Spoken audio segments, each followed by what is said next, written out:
ইনশাল্লাহ কোনোদিন হবে না। আর মাশাআল্লাহ আপনারা যারা ক্ষমতা এসেছেন আপনারা ওরেও তো একদল আরেক দলের চুল করেন, আরেক দল আরেক দলের চুল করেন। মুসলিম লীগের কাছে শিক্ষা দেন। নির্বাচন 1954 সালে যারা কিছু প্রবীণ মানুষ আছেন 1954 সালে মুসলিম লীগ ক্ষমতায় থেকে নির্বাচন দিয়েছিল, মাত্র 300 আসনের 7টি আসন পাইছে। নিরপেক্ষ কারে কয় মুসলিম লীগ দিয়েছে। আর যখন সেই দল ক্ষমতায় আসে নির্বাচন যারাই যখন করেছেন ইনশাআল্লাহ নির্বাচনের নামে প্রহসন করেছেন। আমরা বর্তমান এই ডক্টর ইউনূস সরকারের কাছে অনুরোধ করব, আগে দেশটাকে সুস্থ করেন, নির্বাচনের পরিবেশ তৈরি করেন, একটা সুস্থ নির্বাচনের ব্যবস্থা করেন।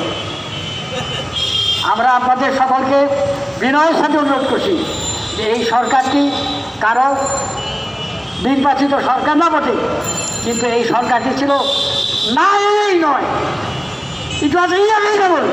এটা আল্লাহর তরফ থেকে এই সরকার আসছে আমাদের মঙ্গলের জন্য, আমাদের কল্যাণের জন্য, এই দেশের মানুষকে বাঁচানোর জন্য।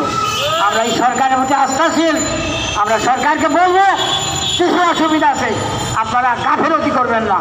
এখনো জিনিসপত্রের দাম মানুষের ক্রয় ক্ষমতার বাইরে, এটা পালন না করবেন। আপনারা পালন না কেন?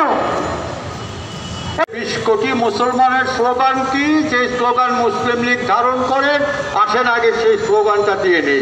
নারায়ে তাকবীর, নারায়ে তাকবীর। শুনেন, এই নারায়ে তাকবীর স্লোগান শুনলে হিন্দু দাদাদের ধুতি খুলে যায়। 500 বছরে নারায়ে তাকবীর আল্লাহু আকবার স্লোগান দিয়ে আমরা ভারত শাসন করেছি। মুসলমানরা 550 বছর ভারত শাসন করেছে, বাংলা শাসন করেছে। আজকে আমাদেরকে হুমকি দাও, অতীতকে মনে রাখো। বাংলার 18 কোটি মুসলমান আছে, সেনাবাহিনী লাগবে না। বাংলার 18 কোটি মানুষের মধ্যে অর্ধেক মানুষ যদি তোমাদের সামনে দাঁড়ায়, পালাবার পথ পাবে না। পাবে? হাজিরানে মজলিস, শেখ হাসিনা তোমাদের এজেন্ট ছিল।